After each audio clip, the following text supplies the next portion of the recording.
Thank you, Len. I didn't know it was going to be a stand-up microphone kind of meeting, but I'll do my best. My name is Mike Wirtz. I'm an alcoholic. My sobriety date is April Fool's Day, 1985. By the grace of God, fellowship of AA, good sponsorship. Haven't had reason to drink or drugs since then.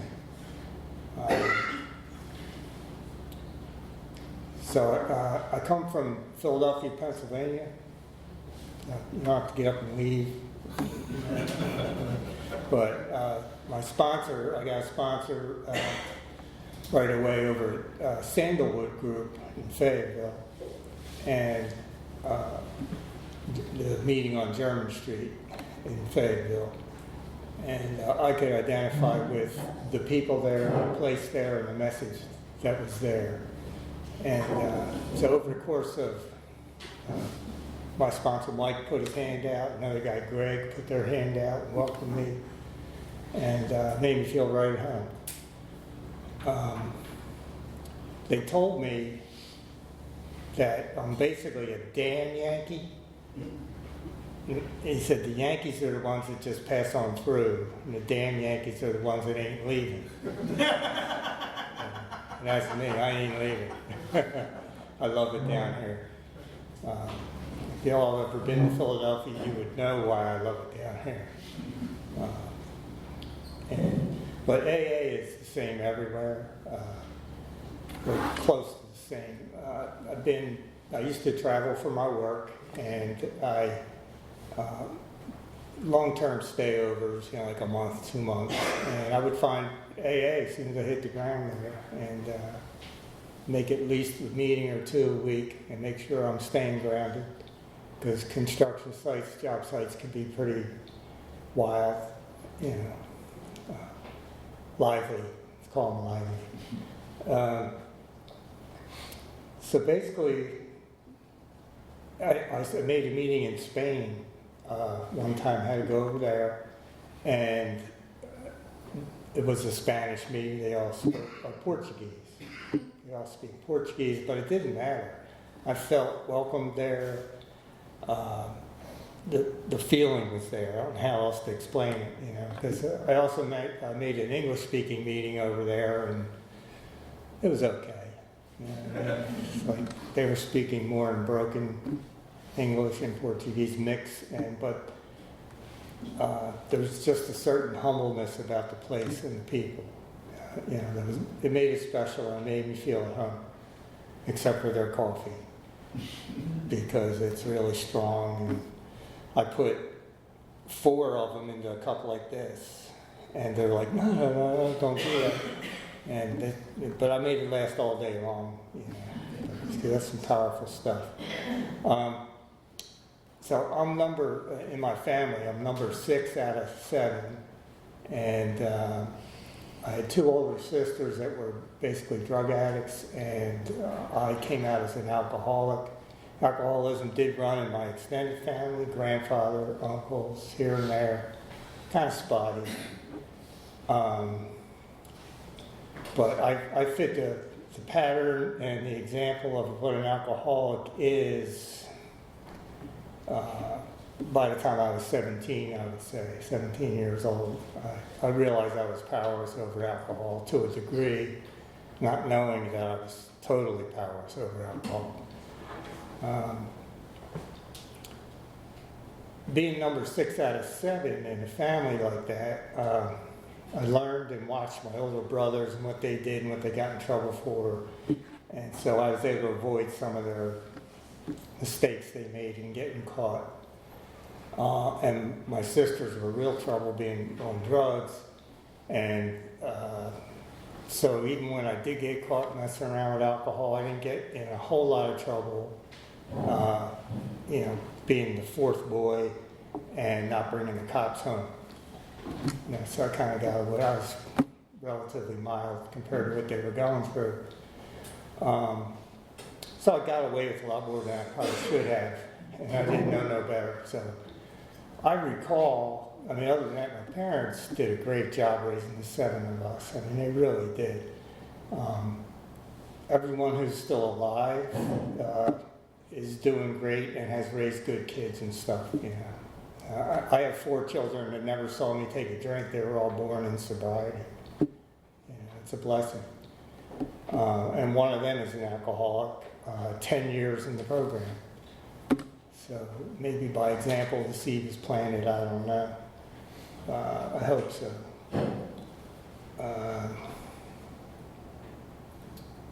Yeah, so I was able to stay out of trouble because I did not bring the cops home or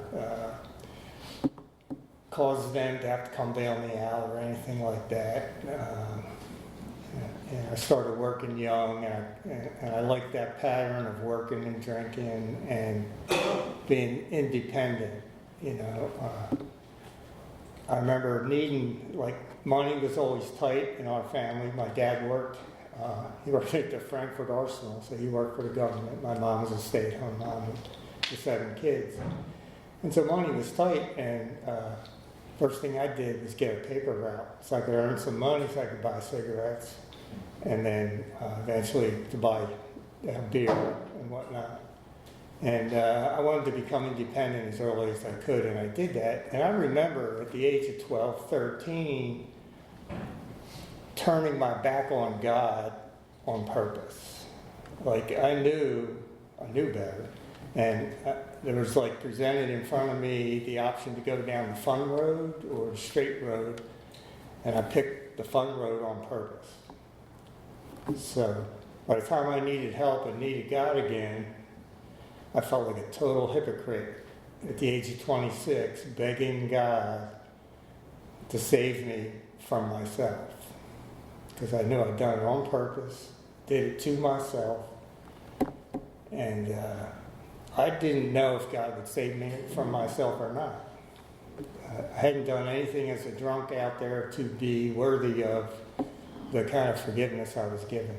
And I thank God I didn't get what I deserved. I got what He saw fit. And part of that is leads up to being here tonight and trying to be responsible and passing on the solution that saved me from myself. You know, but it came externally from a higher power, obviously, because I wasn't capable of that. So the first inkling I really had of being out of control was when I was 17 years old. The drinking age in New Jersey was 18 back then, so we all had fake IDs with somebody's draft card or something, or you doctor your license with an X-Acto knife and change the numbers around to make yourself 2-3 years older. And so we'd go to New Jersey and drink a lot. And I remember on a Christmas Eve, I was sitting at the bar in New Jersey, but I was alone. My friends weren't there. But I made my way over there, and it started getting like dark outside. And I'm like, I really want to go home, and I can. I had a good family to go home to. But I had at 17 years old, and I had to sit there and finish getting drunk. And even in that moment of indecision, I felt I'm a hopeless case. I might as well just sit here and finish, you know. And I did. That's what I did. So that was my first inkling of I'm powerless over this. I have to stay and drink. So that was my first recollection of that. So I just continued on working and drinking, and pretty much aimless through life. Graduated high school, no problem. Apparently, I had enough mental faculties to just get by with a half-assed effort, and I did. One of the reasons I think I did was I think God was looking out for me, so to speak, looking out for babies and drunks, and I've been in quite a few car wrecks and minor arrests, nothing serious, but deserved all of it and worse. You know, all the times you get away with the stuff you shouldn't have. Not that it would have helped me or scared me straight. There's no way. I was too stupid, too determined, to drink. And I knew I drank to escape. And I knew that early on, that the motivation behind why I drank so much was to ease the fear, the social anxiety, to escape from not really reality, but just from, I was escaping from myself. I found out. I didn't know who I was or what other than I'm going to put up a good front, work hard, drink hard, play hard, and that's what I did. But you do that long enough and hard enough, and I found me a girl. I had actually gone to grade school with this girl, and she moved to Florida, and then they moved back when her dad got transferred around with his job. And so I met her again at a bar in New Jersey. I know that's hard to believe. But, and she was fairly straight-laced, good person until she met me. And then she became what we know as our enablers. And my mom was in denial for me as I was growing up and getting in trouble. And she's like, because her father was an alcoholic of a violent type.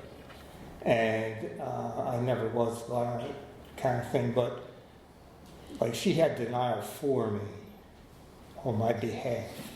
Because when I did my ninth step with my parents, my mother says, well, you weren't that bad. I said, yes, I was. But, they love you. What are you going to do, Like, they don't want to see.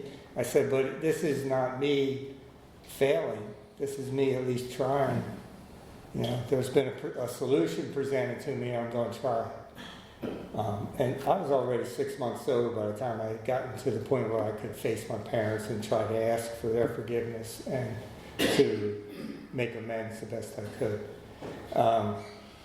But anyways, this girl that I met, we ended up getting married. We've been married for 44 years now, and we have 4 children together.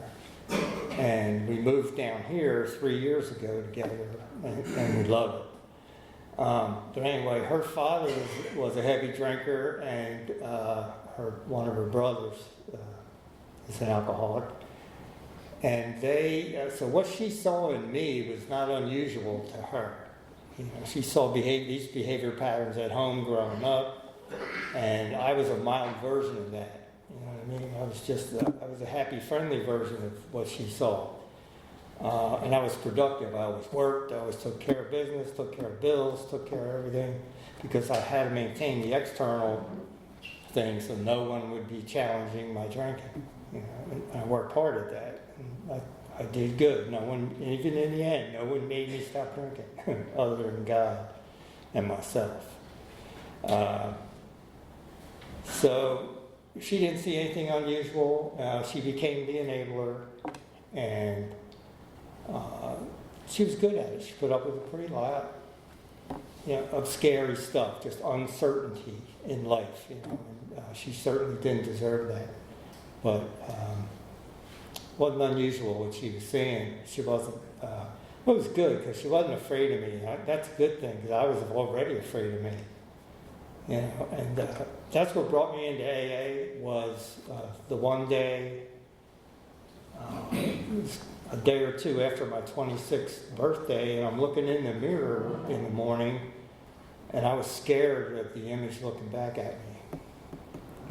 I knew I could not trust that person, that image. I knew, that's the only way I was dishonest was with myself. I could hold somebody's wallet or the key to their house or whatever was required, and there'd be no issues. But I could not be honest with myself. I didn't know how to, because I was escaping and hiding from my own emotions and feelings. I didn't really know how to deal with them realistically.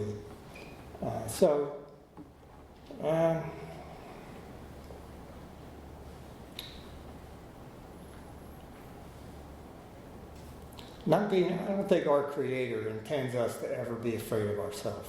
It just seems so unnatural to me to not be able to look at yourself in the mirror and at least brush your teeth without staring down at the sink. So that led me to try AA. It's like, I knew of AA. I had an uncle who was in AA. My best friend's father was in AA. And they used to go to meetings together. And my best friend's father stayed sober for 50 plus years and never drank again. My uncle couldn't stay sober 3 weeks, and he would drink. So I knew AA worked for some and didn't work for others, but I didn't know why. I didn't know what the differences were. And I felt that I would not follow through with this. So when I went into the clubhouse there in Philadelphia and I looked at the 12 steps on the wall, and I was like, there is no way I can do that, because I knew myself. I wasn't a quitter, but I could never see myself ahead of time succeeding at something because of lack of self-confidence, because I knew a big part of my life was fake, or anesthetized, or whatever it was. It wasn't something I could trust on a regular basis. So, but what I did was I kept going back. And eventually I asked someone to be my sponsor. And from there, things started to change in major ways. No one made me go to AA, which was a good thing, because then I would just have to pretend and play and prove. And I was too scared to even do that, because I thought I was insane. And it comes to find out there's step 2, and they're saying, you are insane. I'm like, yeah. But I found out I was insane as it pertains to alcohol, and not really everything else. And that the alcohol was only one of the symptoms of what was wrong with me. Because I could probably accept that I was insane at that point in time, and no other blame to any other factors. But it turned out that the alcohol only magnified what was already going on in my head, and gave me the false courage to just muddle my way through, which is what I was doing, muddling.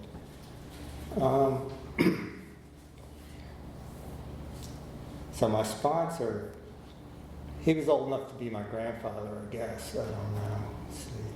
Well, not quite, almost. But he had severe diabetes, really bad. And I don't know if it was not treatable or if it was just him, but it just continued to get worse. He only lived for my first 7 years of sobriety. But in that 7 years, this man told me what it was like. He taught me acceptance. He accepted everything that physical disease did to him, in addition to his alcoholism. He had been sober 30-something years, and so it wasn't about drinking. And he got me started on the steps, and then started going to meetings together, and I would have to pick him up because he was blind from the diabetes. That was the first thing that went with him, was his eyesight. And so I'd pick him up, we'd go to meetings, and then after the meeting go back, sit in his kitchen and go over the big book and learn the steps and how to apply them to myself and what they were. And he made me work. He held me accountable to myself. And he explained that I'm the only one that's going to benefit or lose from the effort I put into, the whole story. And he was right, but as I watched him accept the other difficulties in his life, I was learning about acceptance and how true humility was carrying him through. So his diabetes progressed, and he had one of his legs amputated, and so that got him onto crutches. And he would still want to go to the meetings with me, so with the crutches he could still sit down and such. And we'd go to the meeting and get him down the stairs. And in the meantime, I'm doing my 4th and 5th step with him, and he, he helped me forgive myself and help me realize that I'm very ordinary, average, and not unique in any way, shape, or form. I'm a common variety alcoholic. And then his disease, he lost his second leg, and he still wanted to go to meetings. And so I made a board and I modified it so that he could transfer himself from his wheelchair to the passenger seat in my car. And off to the meeting we'd go and do the same thing at the meeting place and get him to meetings. And all the time, he's not, like in a meeting, he would share what you would think somebody would share. He never boo-hooed or cried or bitched about what was going on with his physical ailments. And I wasn't the only person he sponsored. I knew a lot of other people that he worked with that were a little older than me, of course, but who were really men who became important in my life and also helped to mentor me along as I grew up. Emotionally, when I got there, I was 12 years old. So now, by the time my sponsor had gotten me through the steps the first time as diligently as I could,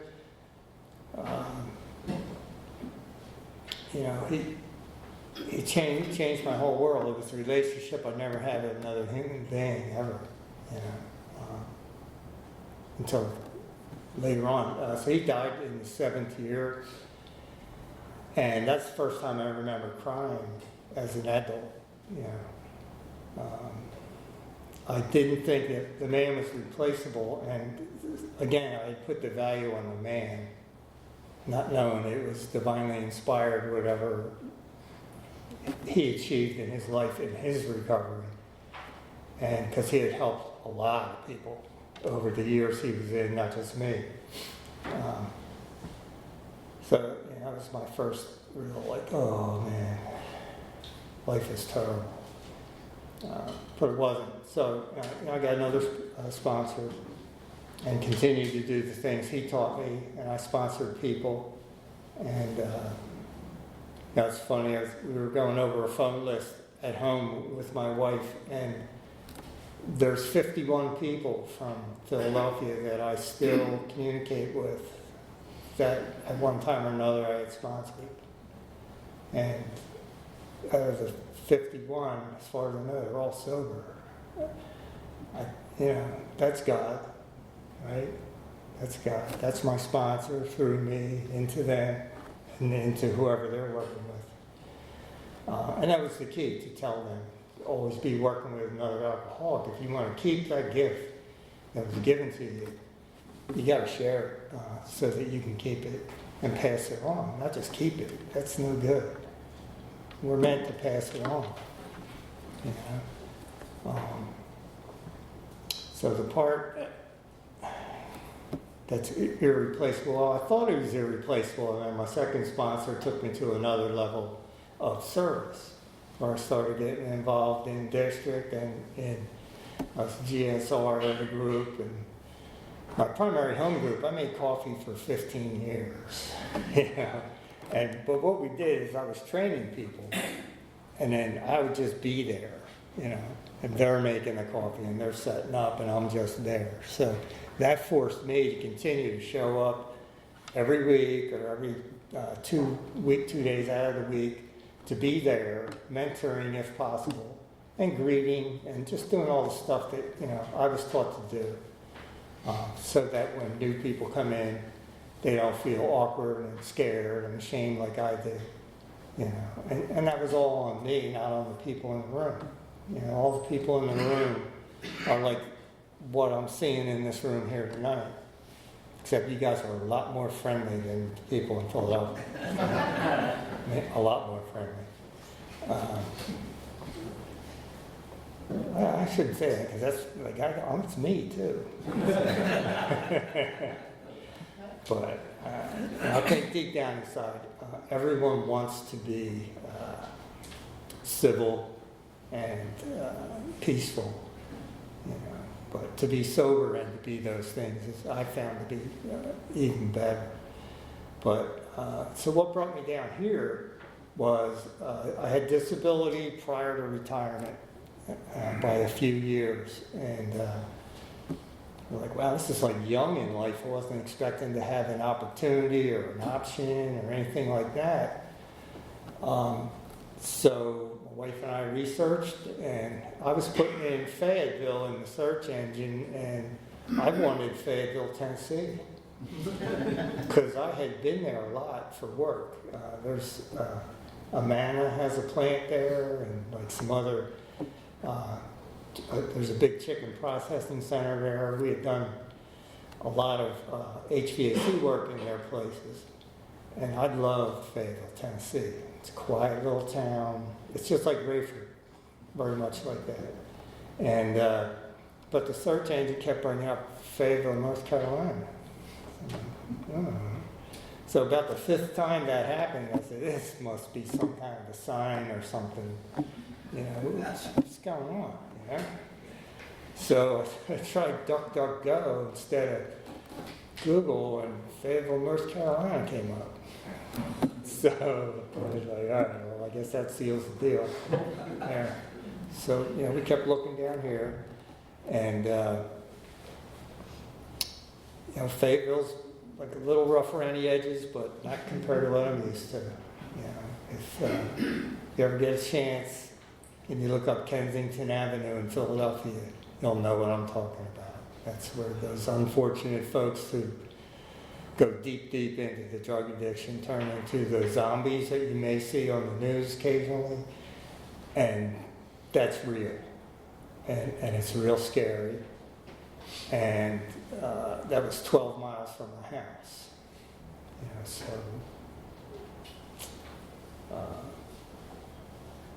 looking, you know, retirement somewhere else was, you know, I like warmer temperatures. I'm here with a long sleeve shirt on. Right? It's, I like the warm, and we came down here. And like I said earlier, people put their hand out to me, welcome me to the AA community down here. And AA is very, you know, it's the same everywhere, you know, as long as the groups stick to the basic text, you know, which I found that in every meeting so far. I haven't found any strange ones yet. And I got a sponsor right away, and his name's Mike Elliott. He's a good, he's wild, man. He's wild, but when I was going to the German Street Big Book study that he was chairing, leading, and I had never heard it expressed quite the way that he was explaining it. And I began to understand things I never understood before, or at least in a different way. And it made me look deeper into myself and you know, how I work this program into my life. So then he goes, hey, they're looking to start a group down there in Rayford. Why don't you go on down and help out? So I got involved with starting up that group down there, and a lot of the people in this room came to our aid using the district support to get us started again down there. And I came to find out there was a group there prior to COVID. The COVID shut them down. And then it was time for a restart, and so that's what we did. And so far, it's, you know, 2.5 years, doing all right, doing what it's supposed to do. You know, it's there for the next person come walking in the door, and you know, we got a stash of brand new big books for anybody coming in. You know, we jump on them. There's a big book. You know, you don't have the money, that's okay. We don't care. You know. And that's part of what we're supposed to do, I think. That's what I was taught to do. You know, never turn down if somebody asks you to come speak, even though, like, you're a new kid on the block. You don't know most of these people here, you know, and you're up here at a microphone. You know, it's scary. It's not really scary. But that's losing ourselves, right? I had to learn how to lose myself in order to fit in, you know, because if I have no expectations put on myself, I can just go out there and be me. And like, okay, you know, I mean, I wear these sneakers because that's what I was wearing when I got sober.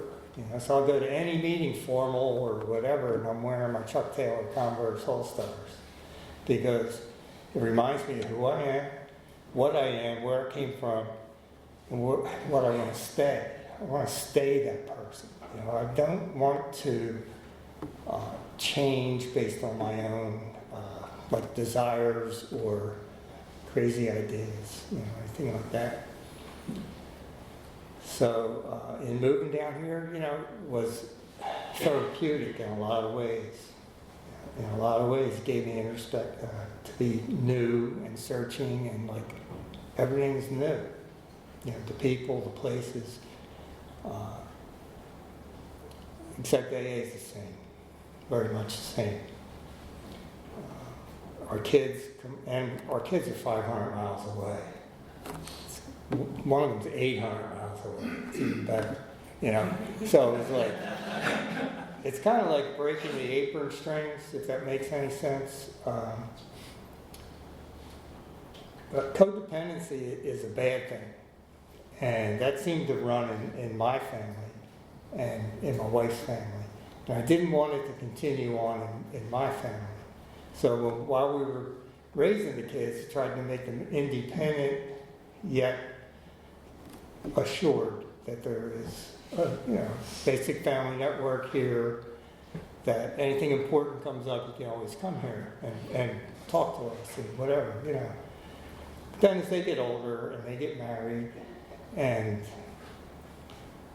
in my opinion, there was a couple that needed the apron strings cut, and one of them was my wife, to, you know, free her up from that responsibility.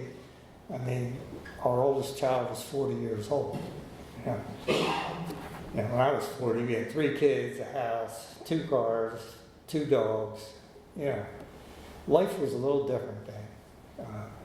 So I don't expect them to be as stupid as I was, and cram all that stuff and pressure on yourself, but it is doable. And you know, today they all know who God is. They all do their own connection with God. And that's fine. I don't want them to have my connection, because then they'd be in AA meetings all the time.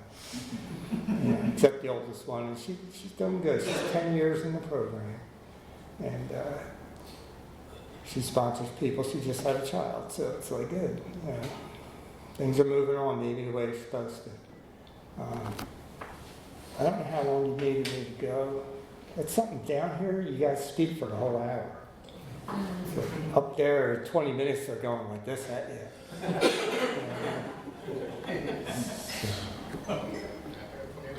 Okay, I didn't want to leave you hanging. Okay.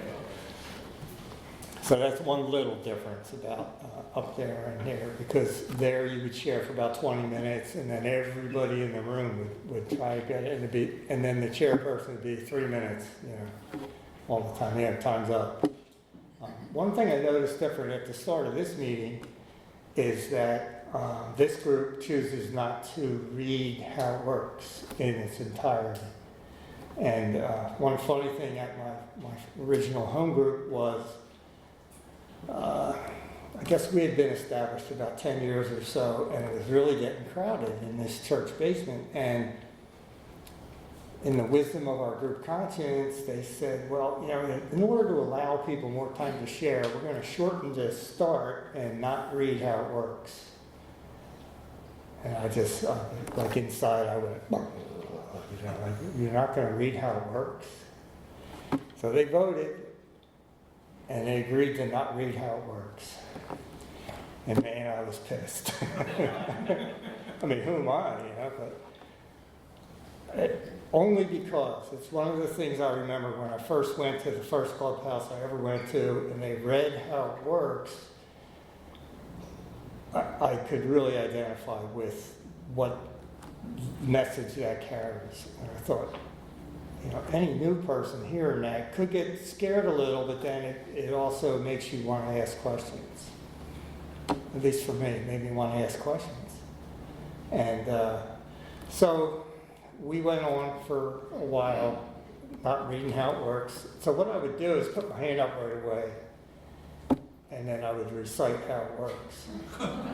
and, and they complained a little bit, and I said, well, I'm doing it in under 3 minutes. So what I say for my 3 minutes is how it works. And so that went on for about 6 months until they couldn't take it anymore. And we changed the opening format back to what it was. And, you know, it is important, you know, if your dog dies or something, I understand. You know, I have dogs and I love them, but I don't talk about them in an AA meeting. You know, it's just, I don't know, I guess it's kind of old school, kind of rude, but I don't care. But, you know, that's not the purpose of our meeting, you know, in my eyes, anyway. So, you know, and I'm entitled to be wrong. Maybe I'm wrong doing that, but, you know, oh well, I'm wrong. So today I'm sponsoring 2 people since I've been down here. You know, that's one of the things I really wanted to make sure I didn't lose the connection of trying to give away the solution. Because as long as I'm trying to do that, I believe I will stay connected to the program, to the fellowship, to my higher power. And I've gotten so much out of doing that, because one's a very young man who actually is 26 years old, just like I was. It's wild. And he's doing well. And the other guy is exactly my same age by a couple months. You know, so I'm getting a lot out of it. I think they are. They're doing okay. They're not drinking. And now we're going through the steps, obviously, and they're doing well.